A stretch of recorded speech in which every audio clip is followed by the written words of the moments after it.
We are often shown in movies and then also books that a good life that has meaning and is worth sharing includes lots of highs and then also lows, lots of adrenaline, anticipation, and also maybe some drama.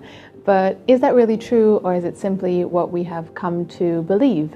Because for me, somehow my life now is the most boring that it has ever been, but somehow I am the happiest. So let's talk about that. Why boring can actually also be really great. For a long time in my life, I was very used to relationships that included a lot of ups and downs, excitement, struggles. There was always something happening, some story to tell, and something going on. And looking back, I think the reason why I was pulled into these kind of environments was because it allowed me to be so occupied continuously that I never really had to sit with myself and how I was truly feeling. And so even though it really was exhausting in the long run, sometimes facing yourself can be so scary that staying in environments or situations that are actually very toxic or draining can become easier than the other option. And I think that is part why in relationships and friendships, a lot of the times things fall apart after some time, because we are always looking for this feeling of newness and excitement, and that is easiest in the beginning because that will continuously keep us occupied. Then at some point, once that leaves, we start getting bored and we stop investing just to then go and look for that new high and excitement in someone or something else. But for me, I have come to realize that in a world as chaotic and overwhelming as we live in, for me, real friendship and real love is no longer dangerous and exciting and full of adrenaline. It is actually very calm and reliable and stable. And so for me now, having fun with people where I no longer need to give up my peace of mind and safety, that is now truly fun, even though it might not have that same sense of excitement and adrenaline as those toxic environments and situations. My brain and my thoughts used to be 10 times more stressed and heightened than they are now, just because there was always something going on. I think partly also because of these environments that I was in.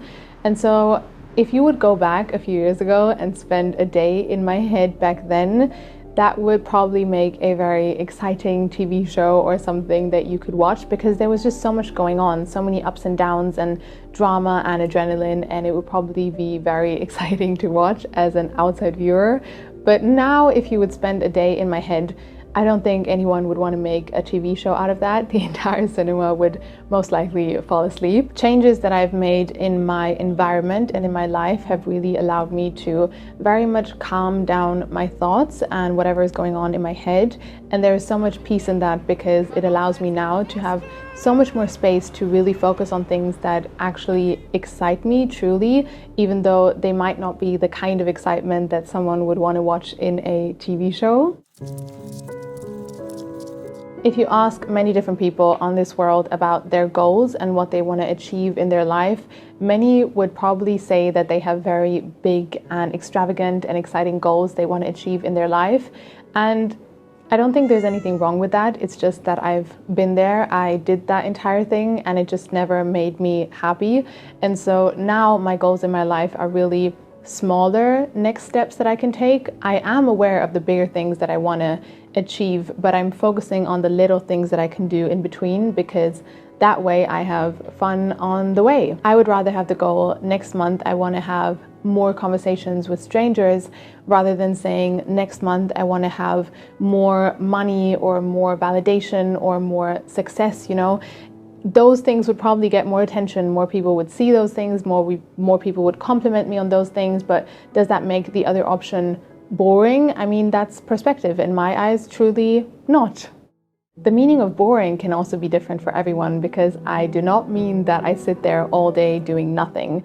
I feel I live a very fulfilling life that makes me very happy, with many people and experiences and moments that really fulfill me.